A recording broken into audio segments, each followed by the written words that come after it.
Okay, and we are live. Hello, everybody, and welcome to State of Angular. Oh my gosh, I love this event. Let me go ahead and share my slides really quickly. This is a really awesome event in collaboration with the Angular team. Thank you, Minka, for always partnering and helping coordinate and set all this up.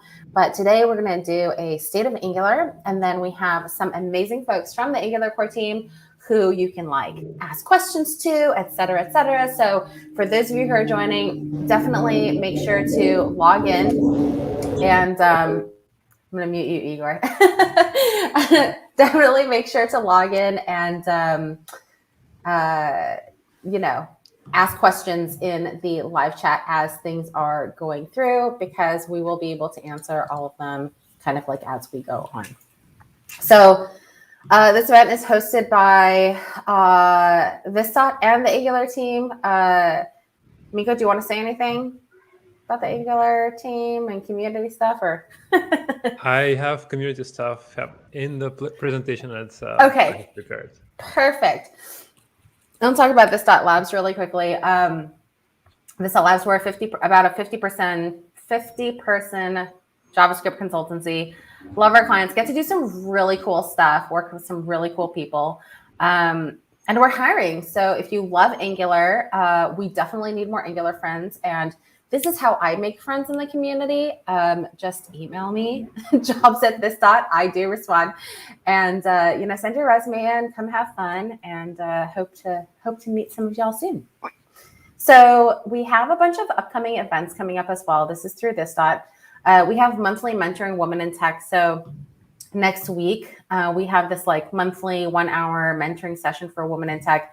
It's really cool. It's a closed session. Join if you like, or tell your friends. We also have State of Accessibility happening November 9th. You'll definitely want to tune in for that. Then November 15th, we have a week, a week of free trainings. So you can go to javascriptmarathon.com, check that out. And then December 7th, we will have GraphQL Contributor Days. So that event happens twice a year. And everyone wants to talk about federation these days. So anyways, if you care about GraphQL and excited about it, it's a great place to get started. Again, my name is Tracy. You can follow me on Twitter @LadyLeet. Everybody on here also has all of their Twitter handles. So we love the community, and Angular is really great generally about engaging with the community. And Minko, my co-host. Hello, I'm Minko. I'm doing developer relations for Angular, and I'll nominate people from the team to introduce themselves. That's what we agreed on. I'm going to be using the grid that I see here on my screen. So Zach, you're first. Okay, I'm Zach. I'm a software engineer on the Angular team. I mostly work on accessibility for Angular material, date pickers, accessibility for date pickers, and miscellaneous language service related things. Jessica. Hello, I'm Jessica. I'm on the core team as well, and this is Scarlett, my lovely assistant. I've worked mostly on Ivy since I joined the team, which we're making a lot of good progress on. Emma, where are your assistants?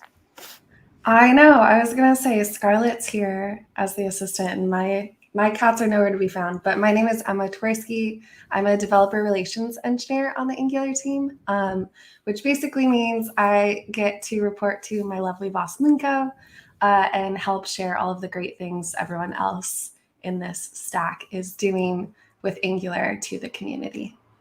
Yeah. Igor? Hey, I'm Igor. I'm an UberTL on Angular, and well, that's a fancy title, but what it means is my job is to make sure that people like Jessica and Zach and Minko and Alex are successful. So that's what I do. And Alex. Hey everyone, my name is Alex Rickabaugh. I'm the TL of the Angular framework team. So you may know me from work in the past on the Angular compiler, specifically for Ivy, from the language service. And these days I do a little bit of everything. Right. Thank you, everyone, for the introductions. I can share my screen and just give a very quick overview of what we have been up to recently. There's your assistant, Emma. All right. So here we're going to discuss briefly what we have been up to recently in terms of like technical implementations, where we have been moving the framework forward, and also a couple of updates from the community, especially on a couple of efforts that we have invested in over the past couple of months. So before that, to set the stage, let us one more time iterate what exactly Angular is. Angular is an integrated platform for the web. It's true that you can build mobile applications with Angular. However, our expertise is primarily focused on the web platform. We want to make sure that we're integrating the best features from the web platform in the framework. We're evolving together with the evolution of the web platform. And also we're helping with the evolution of the web platform itself by collaborating with different standardization bodies or just by bringing inspiration to them. Another big motto for Google is that Google is building for everyone. And this is the case for Angular as well. That is why we have invested a lot into accessibility for our tools, for our material components, as well as for a couple of primitives that allow you to build accessible applications as well, such as the accessibility tools that we ship as part of the Angular component CDK. Angular is also opinionated and scalable. So it is opinionated for sure. You need to use Angular with TypeScript. You can't use pure script or just JavaScript. It must be TypeScript. We truly believe in the static, in the type system of TypeScript and our close collaboration with Microsoft. And this is our recommendation. From there, we're also well integrated with our style guide. So every Angular project would look similar in terms of directory structure and also coding style. So Angular is opinionated and scalable. And this is something we truly believe in order to bring consistency across different projects. Also, we are mature, stable, and supported.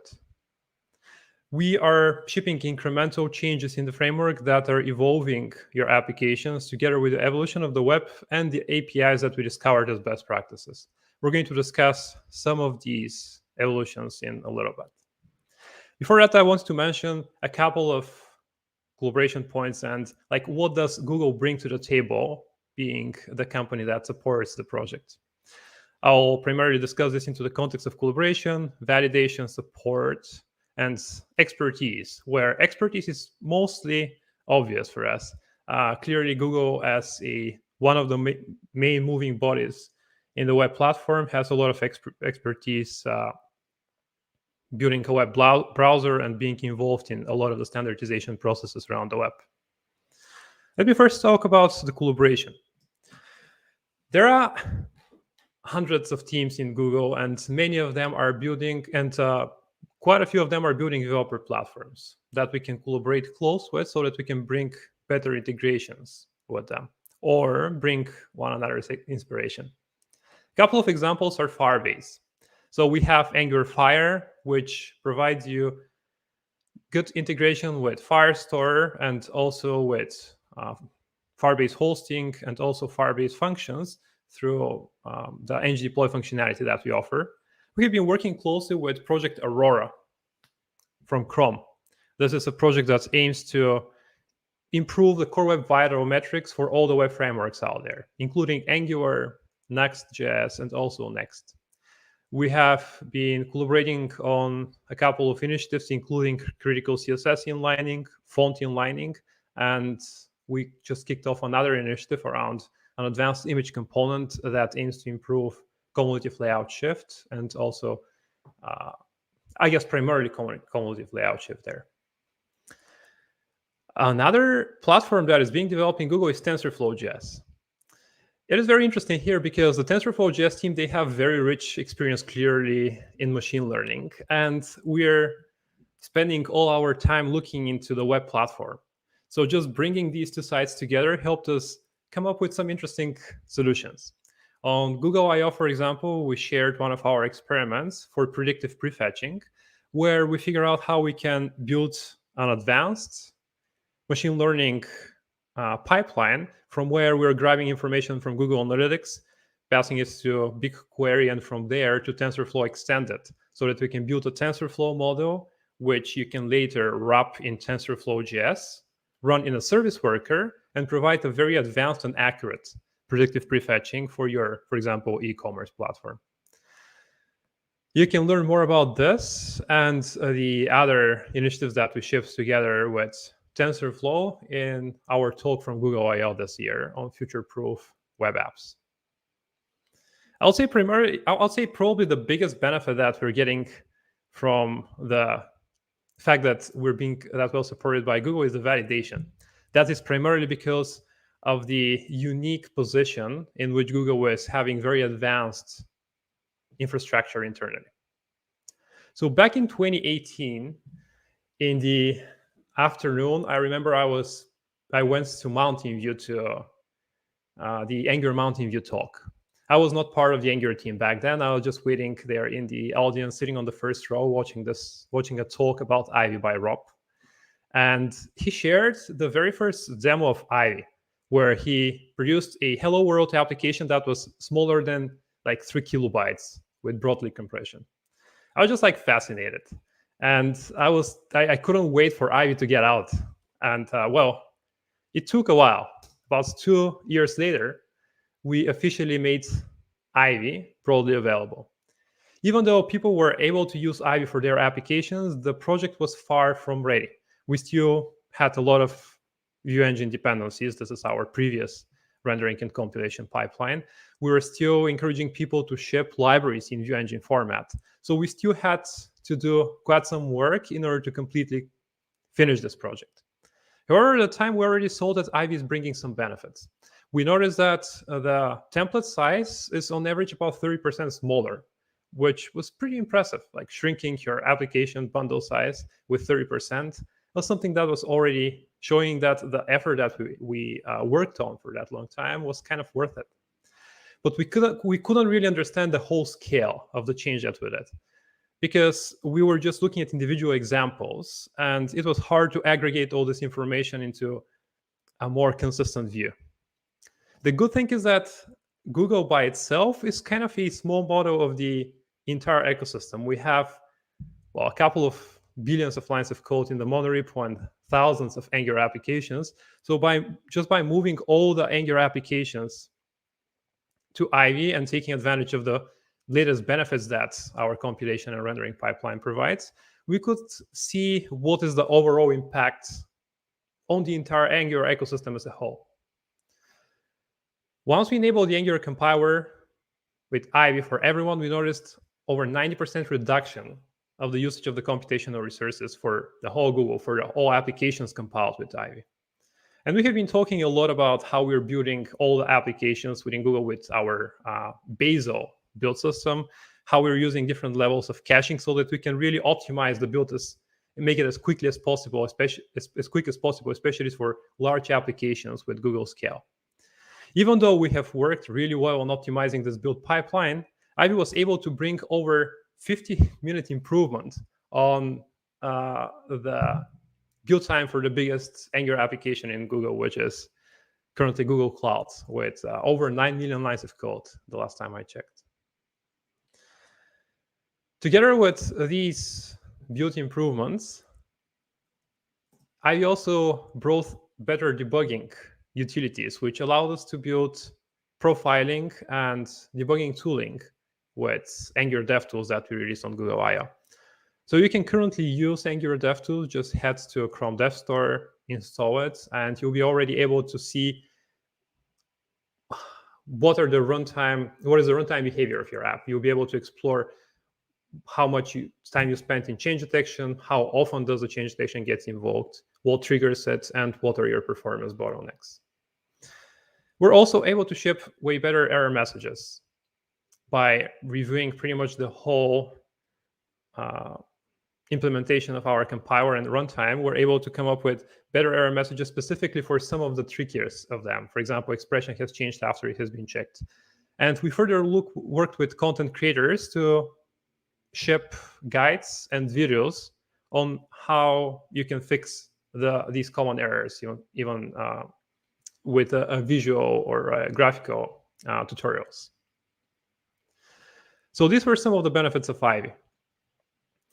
And the project took some time. In order to complete it, we had to make certain trade-offs. We couldn't really ship all the other features that we really wanted. And we want to communicate this better with community. So to make that, we shared our official Angular roadmap and made it available for everyone. It's way harder compared to how it seems, because the web platform, as you can see from social media, is moving really fast. There are constantly new standards. There are constantly new technologies that we ideally would want to integrate with. So making a plan for the next couple of quarters is not really a trivial job, especially communicating it publicly and staying committed that we're going to align with it. Well, with the Angular roadmap, we have been already tracking over 35 projects, and the roadmap itself received over 300,000 visits. So it looks like this has been a valuable source of information for you, and please stay tuned. Angular.io/guide/roadmap contains everything that we'll be working on in the next couple of years. Actually, let's put it in the next year or so. Over time, we also accumulated a certain amount of issues in our issue tracker. Clearly, there are many reasons for that. We really appreciate the monorepo structure, which means that we're hosting tens of packages under the same repository. And we're clearly receiving issues for all of them. This means that, well, this repository is clearly going to have way more issues compared to a repository hosting only a single package. But at the same time, we want to do a better job in triaging these issues and understanding really what are they trying to tell us, so that we can move the platform in a way that developers want us to move it. We had a variety of efforts on triaging our issues, from the so-called fix-it processes, where we are spending just a week entirely focused on our issue tracker, triaging issues, understanding them, resolving as many of them as possible, to implementing automation for feature request management. Well, over the past couple of months, we were able to reduce the issue count with about 1,300. So we are currently on about 1.7. And through the new feature request process, we are able to see which are exactly the most demanded issues by including the community in the issue voting process as well. As part of our communication, we worked on sharing more frequent content on social media. You might have noticed that Mark and Emma, they have their video series about NG updates.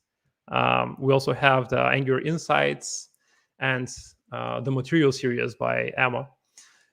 So we're happy to share that we just hit 100,000 subscribers on YouTube. We should be, next time you see us, we're probably going to have the YouTube plaque somewhere in the background.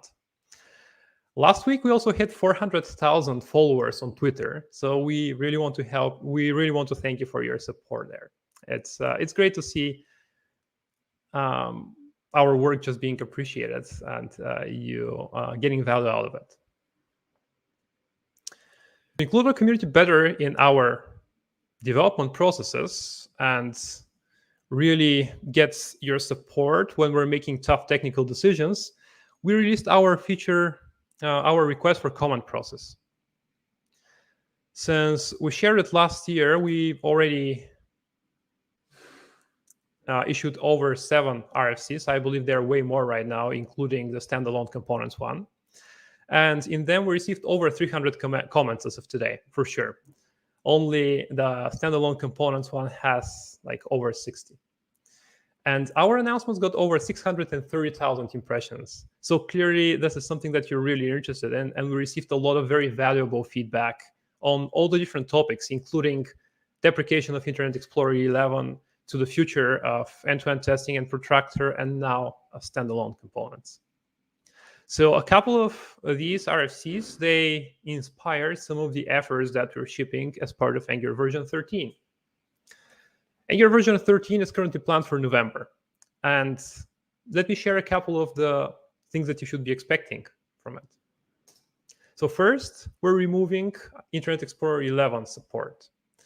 Based on the RFC that Igor posted, we received actually overwhelmingly positive feedback that we'll be finally moving the platform forward. This would enable us to take advantage of CSS variables finally, and not use polyfills for features such as intersection observers and the Web Animations API.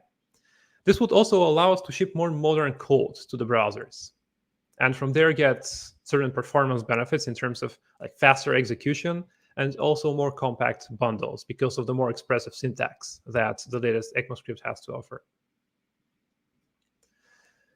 Alex posted an RFC about the Ivy library distribution format, and we're happy to share that in version 13 we'll be distributing Angular framework and like all the Angular packages with partially compiled Ivy instructions. Primarily, we'll be partially compiling our packages, we'll be removing the UMD bundles, and we'll be also targeting ES2020 output with a sync awaits transform so that your code continues function properly with zones. So builds are never fast enough, and we have been working hard on optimizing our ng build experience. A couple of the features that you should be expecting in version 13, a couple of the optimizations are especially around this ng build command. So usually when you run ng build, we are using Webpack underneath.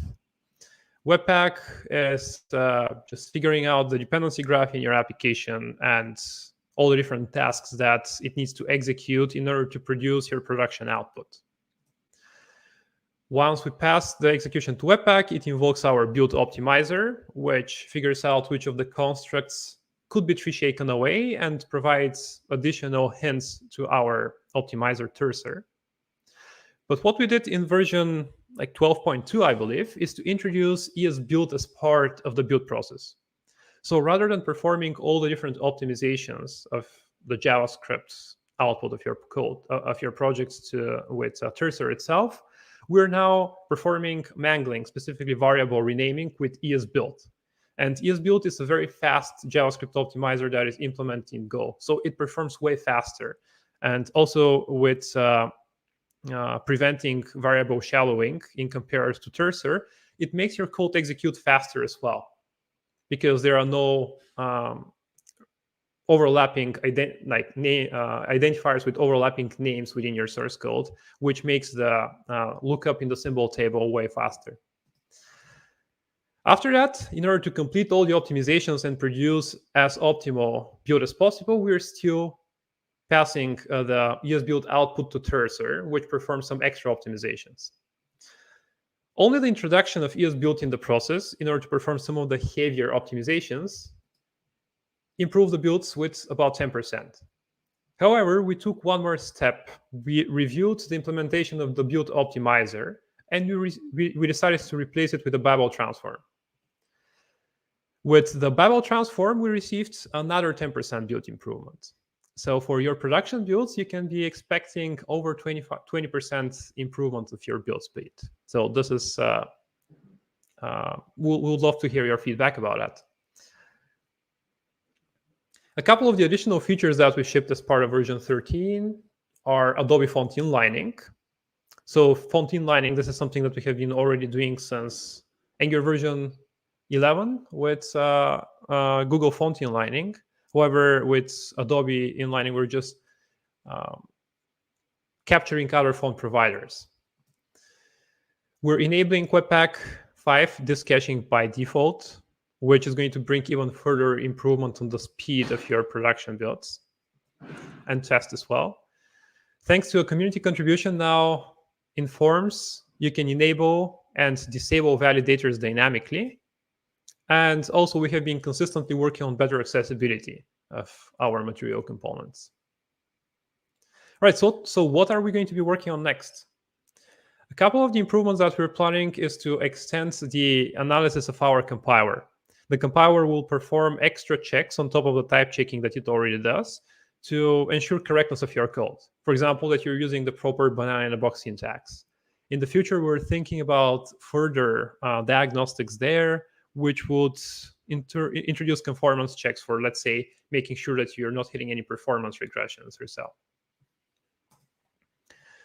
We'll be working on simplifying the public API surface of Angular with us unblocking the removal of view engine, now we can afford to focus on some Ivy-only APIs that are making the whole framework simpler. There will be advanced guides for more advanced concepts in Angular in terms of documentation improvements. And also, we are continuing the MDC web effort to better align with the material design specification and also to step on a very solid primitives developed directly by the material design team. One of the bigger efforts that is going to have impact across the whole Angular ecosystem, however, is the proposal for standalone components that Pavel shared last Friday.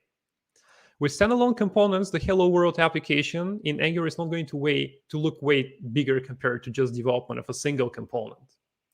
So this is the Hello World component that you can currently include in your ng module, and after that, using platform browser, render it onto the screen.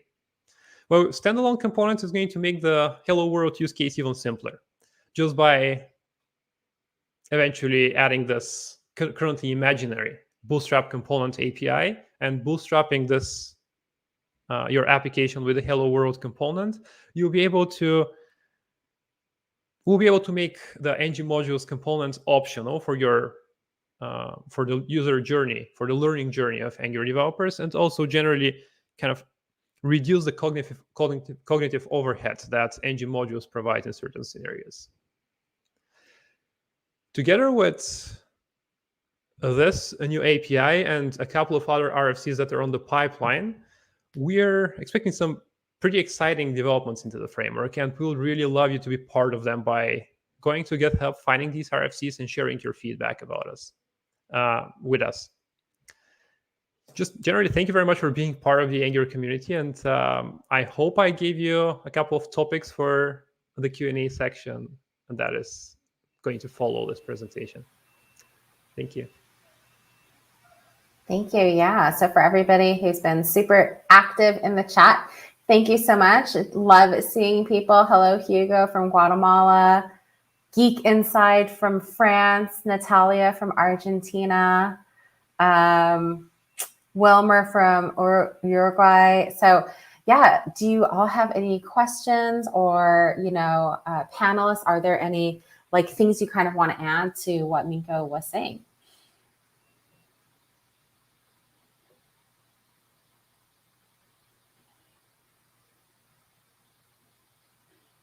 We have a little bit of a delay on YouTube, so we can wait for that. But hello, Daniel from California.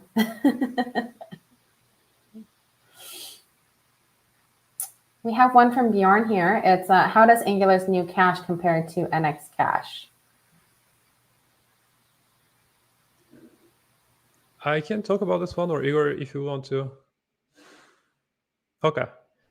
So the caching that Angular introduces as part of version 13 is the actual Webpack disk cache.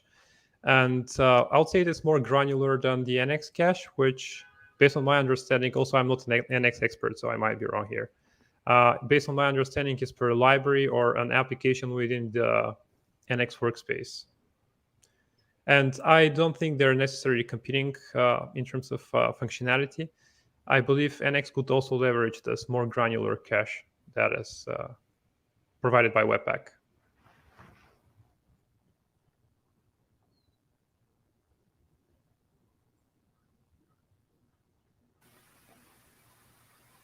Awesome. I think one thing that everybody is always asking is, Minko, where do we find the slides? Are you releasing them somewhere? Do you have a link for them? I can share it. I can share them on Twitter after. Okay, cool. Awesome. Natalia has a question. It is there a plan to automate the migration of old regular components with modules to standalone non-module components? Thank you, Natalia, for the question. Alex, do you want to take this one? Yeah, I can talk about this. I don't think this is something that we discussed much when we're designing standalone components. We're mostly focused on getting the semantics of the feature right. But this is something that is technically possible in a lot of cases. It's not possible in all cases because actually the way ng modules work, it's the module that references the component. And when you convert it to a standalone component, then the component must reference its dependencies directly, which it didn't used to do before. And so that means that we would need to introduce imports, and sometimes introducing imports creates cycles. And so there's some like speed bumps here that we would have to overcome to do this automatically. But it should be possible, and I could see us having a schematic to do that. Probably not in an automated way, but probably something you can ask the CLI to do for you. One thing that we did discuss is converting SCAM components directly to standalone components, because that is absolutely possible and safe. So one of the things we are looking into is, can we detect SCAM components, which we can most of the time, and can we create a schematic that would migrate these kind of components directly to standalone, which is doable. So if you are using SCAM components, the SCAM pattern already, just single SCAM, a single component module. Help me out here. Yeah. Single component Angular module. So, thank you. Single component Angular module. Then you're on a good path to be automatically migrated over to standalone components. I've also heard the acronym AIM, or Angular Inline Module, was a new one. And that refers to putting the SCAM in the component together in the same file. Okay.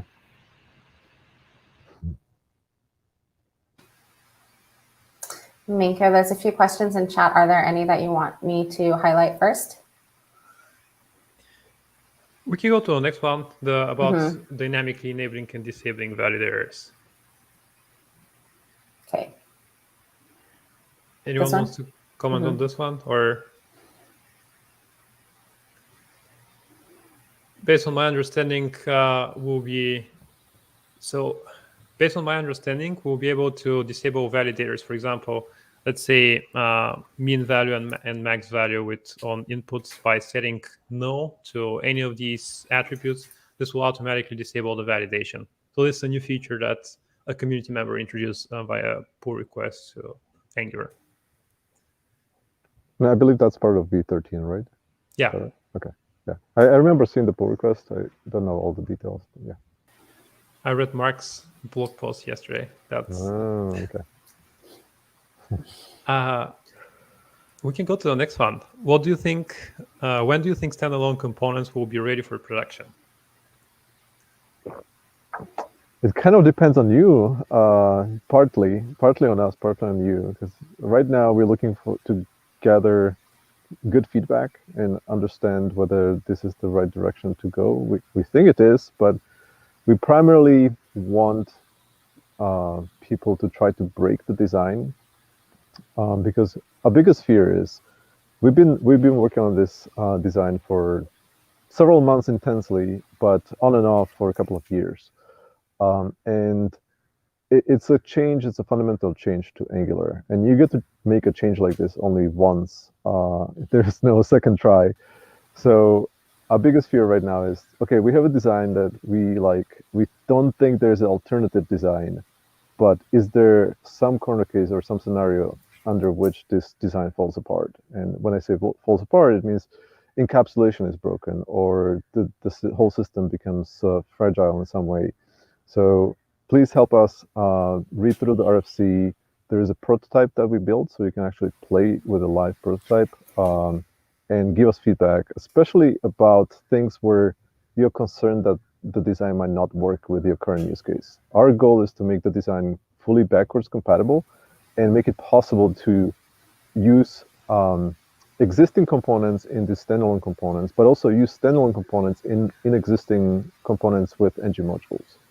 So that's very much part of the design. And if you help us by testing the ideas, we'll be more confident, and then we can work on implementation. We are very much interested in getting this done and implemented. It's one of the 2022 things on our mind. So please help us.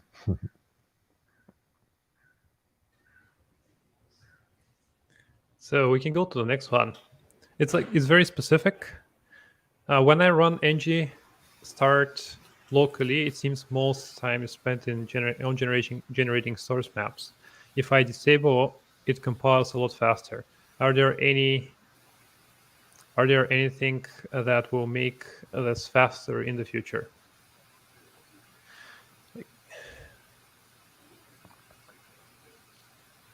Yes, Alex, or you? I can try and listen. So yeah, source map generation is a very expensive operation, and Webpack actually has multiple levels, so you can decide how precise you want the source maps, and based on that, you're trading off precision versus speed. We're looking at various things. We're looking at, for example, ESBuild and SWC, which do some of the things that Webpack does, but they do it using native code and different architecture that is much faster. So that is potentially one route, but moving away from Webpack is a huge project, so we're not taking that lightly. But yeah, we hear you. We know that this is one of the challenges. Right now, the best you can do is, if you don't care about source maps, you can disable them. But as Minko showed in the presentation, build speed is something that we deeply care about and are working on improving. Next question. Where is it? Oh, there we go. Yes, will standalone components be able to be used as Angular elements that can be used in other frameworks or vanilla JavaScript? Who would want to answer this one? Alex, would you like to try? Yeah, sure. So the answer is kind of a qualified yes. They will definitely help. The main challenge with using Angular elements in another framework or in vanilla JavaScript is actually how you bundle them. And so currently our CLI is very good at this use case of using Angular elements within your own Angular application as a way to more dynamically instantiate Angular components. We've thought about adding, maybe a project type or something for creating a bundle of custom elements that's meant to be loaded and used in another application. Currently, if you're doing this, you're not very well supported by our tooling, and you're probably doing some kind of a custom build. But as far as the standalone piece goes, standalone components will definitely kind of make the APIs around creating custom elements a lot simpler. So in that sense, yes, they will absolutely help. All right, the next question is... Maybe Bjorn's question? Or... Yes, yeah. If you're to create a new project, is Angular localization the #1 choice? I guess in comparison to something like NGX Translate, maybe, or other alternatives. Anyone want to take this question? We are biased, right? Yeah. We're not going to say no to this question. So it depends on the trade-offs you're willing to make. The current ITN pipeline in Angular is build time pipeline. So at build time, we localize the application. This is how all of the applications at Google work. This is how many enterprise applications outside of Google work. But we understand that there is a trade-off. Build time is very static and not as dynamic. You cannot change the translation after you deploy the application to production, for example. So if you have a need where you dynamically need to update the translations after the application was deployed to production, then Angular's IATN is probably not the right solution for you. And in that case, you might want to look for alternatives. But if that's not your scenario, then I strongly suggest sticking with the Angular IATN because it's battle proven and is used by the biggest and the smallest applications at Google and outside of Google.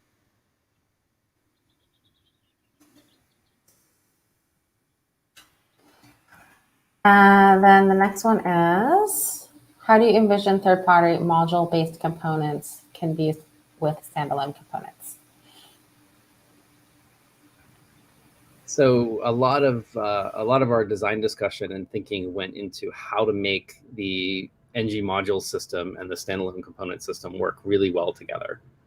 And so we think that this is actually something that's very easy to do in the current design.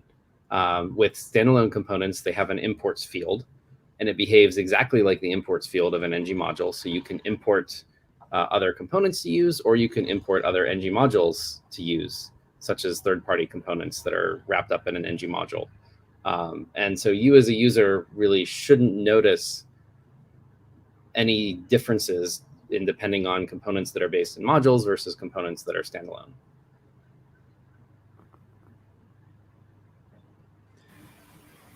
But I like this question. Are there any plans to make creation of web modules or micro front ends with Angular easier? I can talk a little bit about it.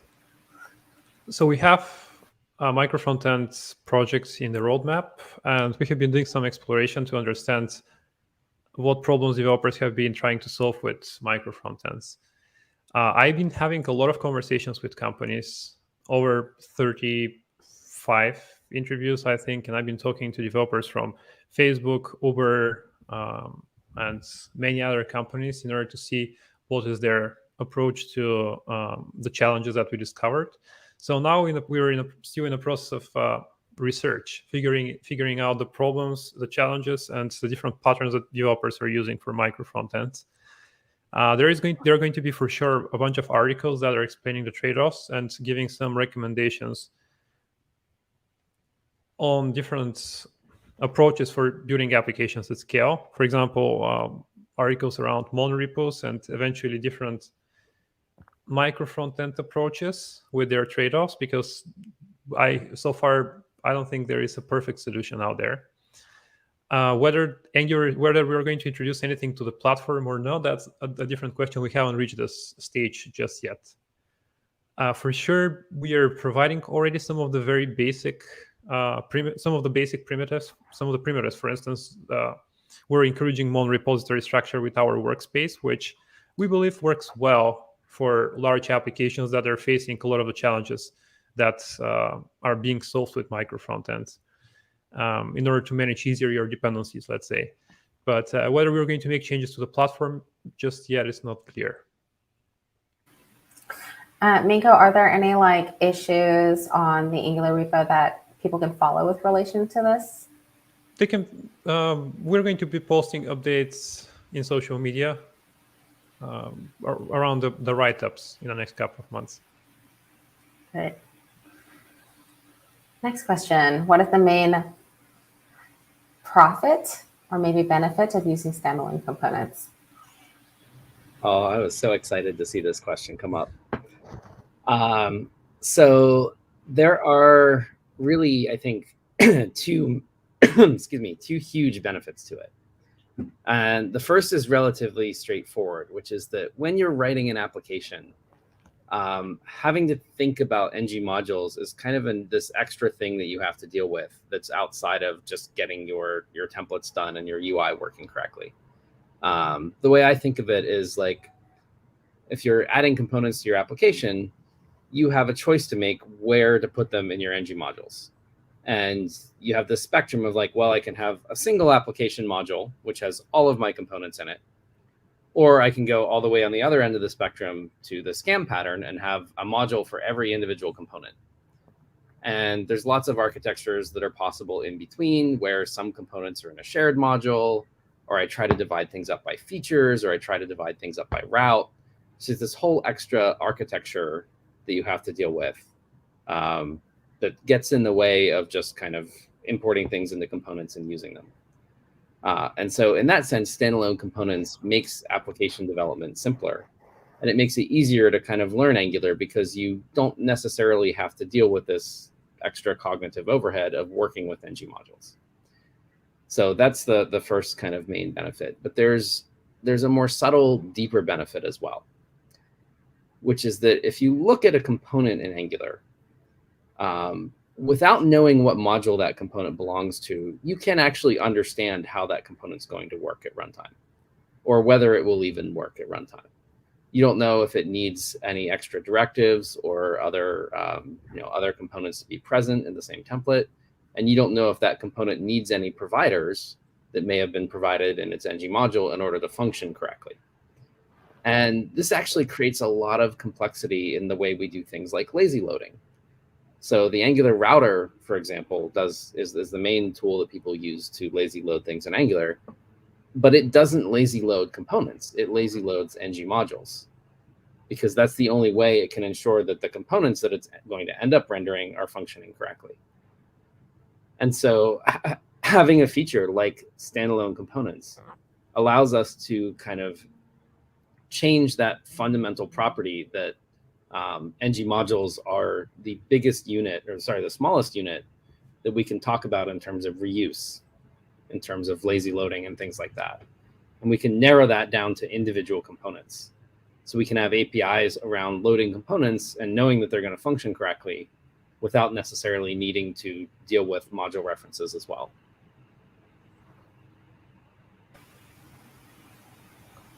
Awesome. I think it's worth also noting that we've been talking about standalone components a lot, but the same proposal applies to directives and pipes. So the concept is generic and extends throughout the whole framework.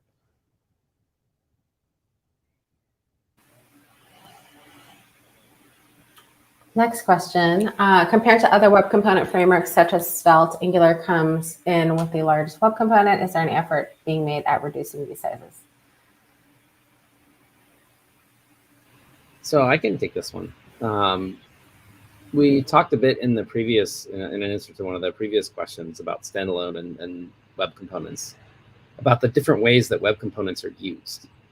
And currently, all of Angular's web component infrastructure is kind of tailored to this idea that you're already using your web components in the context of an existing Angular application. And that means that you have the Angular runtime loaded and available for the web component to use. So we haven't really done any optimization around this case of web components as standalone pieces that can be deployed into other applications that aren't using Angular. And there's two approaches here. One is bundling each component individually with all of the runtime that it needs to function. And the other is around deploying entire libraries or suites of web components. You might imagine taking Angular's material design and packaging it up as a suite of web components to use in an application. And neither of these are well handled by our CLI today. So no, there's currently not any effort being made in reducing those sizes, but we are thinking about these use cases and would like to do something in favor of them in the future.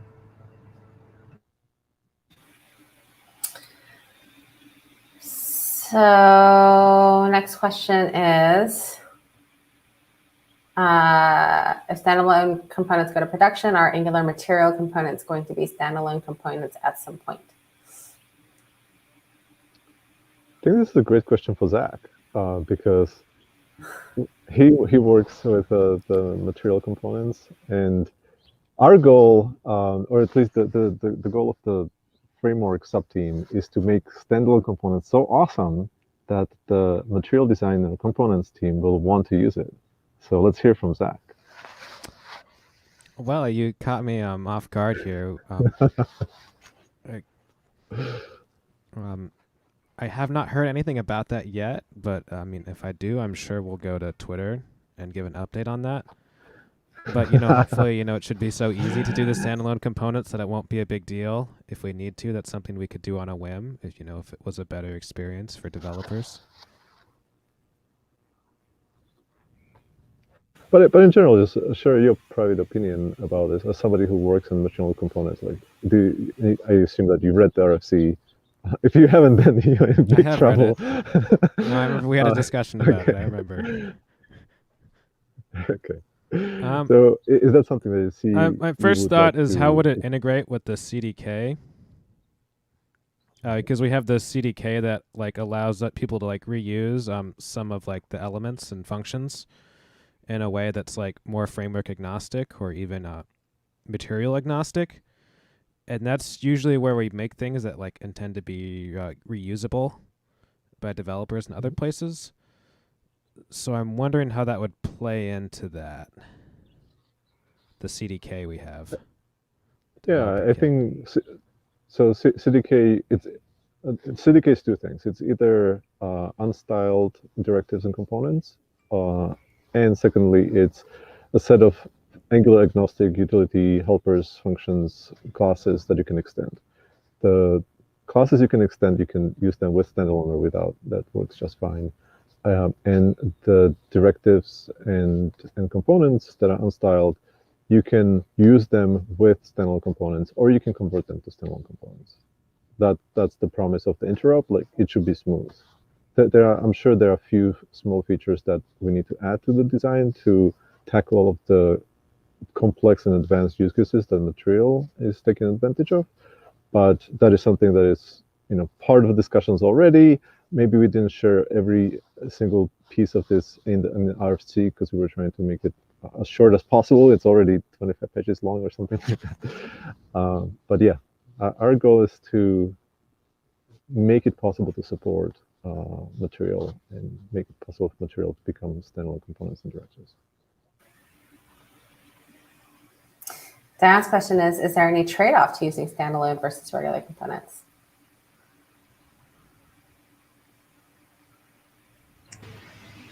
Ooh, good question. We hope standalone components are easier to use. As far as things like tree shaking or performance, there should be no difference between standalone components and regular components. In terms of build performance, we might see standalone components being a little bit faster to build and rebuild because the compiler can know more easily when something that affects a standalone component changes, whereas that used to require a bit more intense analysis to understand how ng modules played into that relationship.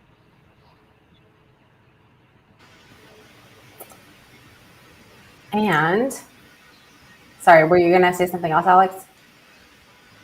No, just excited about the next question. Yes, different topic.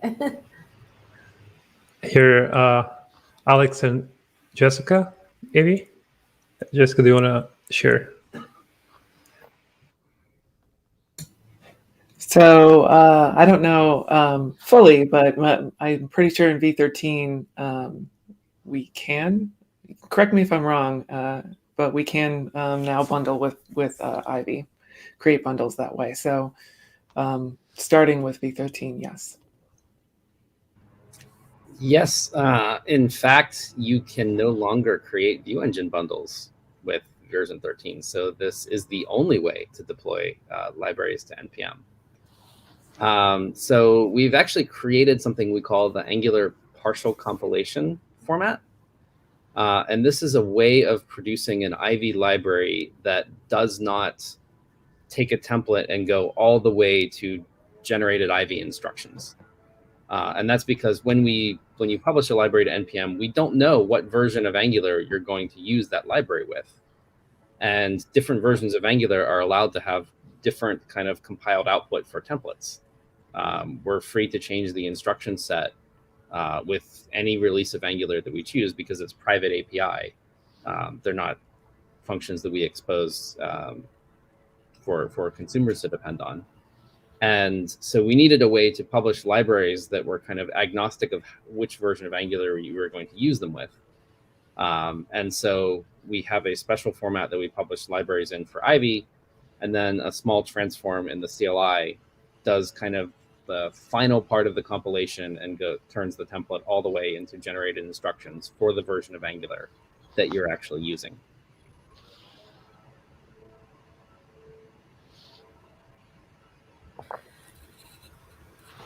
Okay, next question. Do you see a future where we'll have no modules in Angular? There is a potential future in which we have no modules in Angular. We have a long road between here and there. Modules have a lot of different jobs. Standalone components kind of take on some part of the responsibility of ng modules, but don't completely eliminate the need for them or even the value of them in a lot of cases. So I think while they're a lot of us on the team would like to see us achieve this goal, we have a lot of work to do to get there and a lot of APIs to figure out to get there.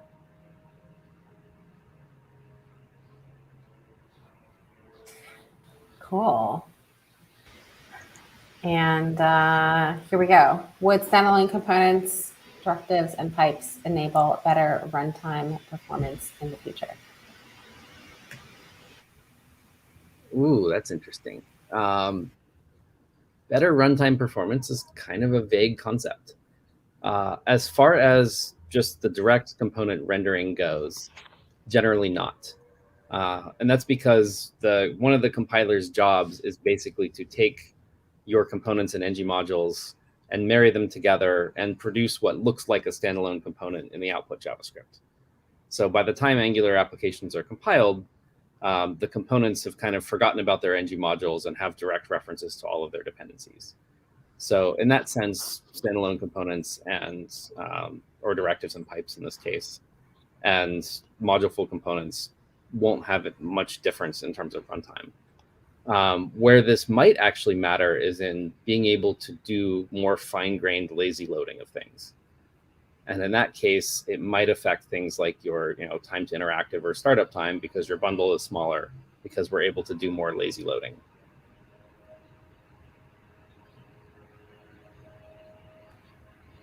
Cool. So any other comments? I think we're basically at the end of our questions. Any other comments from the team? I think just a big shout out to the whole team because everybody has been working super hard. We finished several major projects in the last few weeks, and V13 is coming out in 3 weeks now. It's close, and we cut RC yesterday. So yeah, just shout out. It's just a few of us here, but there's many more behind the scenes doing awesome work. So thank you. Yeah. Well, I think also, as has been mentioned in this event many times, definitely follow and join Twitter. That is where a lot of information does get disseminated. So twitter.com/Angular is a great place to be. Also, y'all have been working so hard, especially Mark, I think, is mostly doing it on the YouTube. And there's so much education there and just so many interesting things that will help you along your Angular journey. So definitely check out those as well. Also, everybody here is so amazing and so great. So you'll see them on GitHub, on Twitter. Again, everybody's Twitter handles are on here. I would highly encourage you all to get involved in the community and start asking questions because, whether you're like using Angular really intensely and you're an architect at work or whether you're a beginner, there's always somebody in the community to help you. Another thing is, we have so many people coming from so many different places. If you go to angularworldtour.com, I've been having a lot of fun with a lot of the team members, Emma, Minko, and Mark. We've been going around to the different cities and giving talks. So check out angularworldtour.com. And if you host an Angular meetup in your area, you can, on that website, request us to come to your city. So we're super stoked about some of the fun places that will be coming soon. And thank you, everybody, for attending. We really appreciate it. And we'll see you next time. Thank you, Tracy. Mm-hmm. Bye.